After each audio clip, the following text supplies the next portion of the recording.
Immer mehr Menschen wollen etwas Gutes für die Umwelt tun und fahren deshalb Elektroautos. Selbst Städte wie zum Beispiel Münster setzen E-Busse ein. Also wenn man mal so darüber nachdenkt, ist das eine echt positive Entwicklung. Die Umwelt wird durch E-Mobilität geschont. Jeder weiß ja, dass E-Autos gut für die Umwelt und uns alle sind, oder? Nur Probleme bei E-Autos gibt es viele. In Südamerika haben die Bewohner fast kein Grundwasser oder es ist versalzen. Das liegt an der Lithiumgewinnung, die dort betrieben wird. Lithium ist ein Rohstoff, der für die Akkus ein wichtiger Bestandteil ist.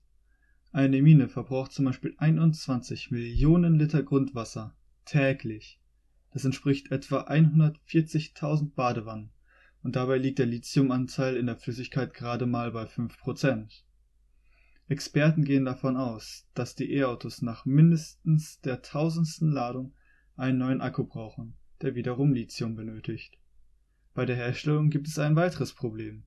Es werden selten Erden benötigt, für deren Gewinnung gegen Menschenrechte verstoßen wird. Sogar Kinder müssen mitarbeiten. Ein weiterer Nachteil ist die Reichweite. Diese ist zwar je nach Auto, Jahreszeit und Durchschnittsgeschwindigkeit unterschiedlich, aber die höchste Reichweite hat momentan das Modell S von Tesla mit 610 Kilometern. Da liegt der Preis auch nur bei läppischen 86.800 € mit der Serienausstattung. Wenn du jetzt von Berlin nach Zürich möchtest, müsstest du mindestens einmal über 75 Minuten lang laden.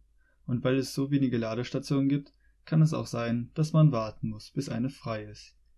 Wenn der Strom zum Laden nur von Braunkohlekraftwerken kommt, werden ca. 160 Kilogramm CO2 auf der gesamten Strecke ausgestoßen.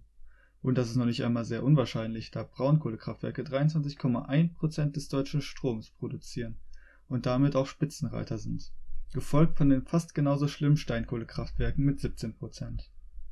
Zum Vergleich, ein serienmäßiger VW Golf der Effizienzklasse A+ würde auf der Strecke nur ca. 83,5 Kilogramm ausstoßen. Das heißt, dass das Modell S auf derselben Strecke 1,9 mal mehr CO2 ausstößt.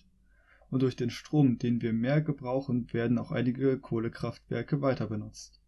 Aber nicht nur die Umwelt würde an den E-Autos leiden. Einige Straßen könnten schneller kaputt gehen, weil die E-Autos durch ihren Akku mehr wiegen als herkömmliche Verbrenner. Es gibt aber auch ein paar Argumente für E-Autos. Zum Beispiel, dass in den Städten kein CO2 mehr ausgestoßen wird. 2017 hat die Allgemeinheit in Deutschland für Lärm, Natur- und Klimaschäden 56,6 Milliarden € zahlen müssen. Durch E-Autos würde dieser Betrag schrumpfen, weil keiner mehr durch den Lärm der E-Autos ins Krankenhaus muss oder es dank erneuerbaren Energien auch keine bis wenige Umweltschäden durch Autoverkehr gibt. Technisch gesehen können auch schon 95% der relevanten Funktionsmaterialien wie Kobalt, Nickel und Kupfer recycelt werden. Nur es gibt zu wenig Fabriken dafür. Aber wenn mehr Leute mit E-Autos fahren würden, würde bestimmt auch mehr Fabriken gebaut. Auch bei der Lithiumgewinnung könnte man versuchen, schonender vorzugehen und Alternativen erforschen. Im Endeffekt müssen wir selbst sehen, wie weit die Technik in der Zukunft ist. Vielleicht gibt es dann schon eine Alternative zu Lithium und den seltenen Erden. Oder die Akkus können zu 100% recycelt werden. Aber so, wie es momentan ist, wird es in naher Zukunft fast unmöglich sein, faire und umweltfreundliche E-Autos zu bauen. Wir sollten auch auf andere Technologien neben E-Autos setzen, wie zum Beispiel Wasserstoffautos, und diese erforschen und verbessern. Wir können noch häufiger mit der Bahn fahren, die nur 43 Gramm auf den Kilometer im Fernverkehr ausstößt.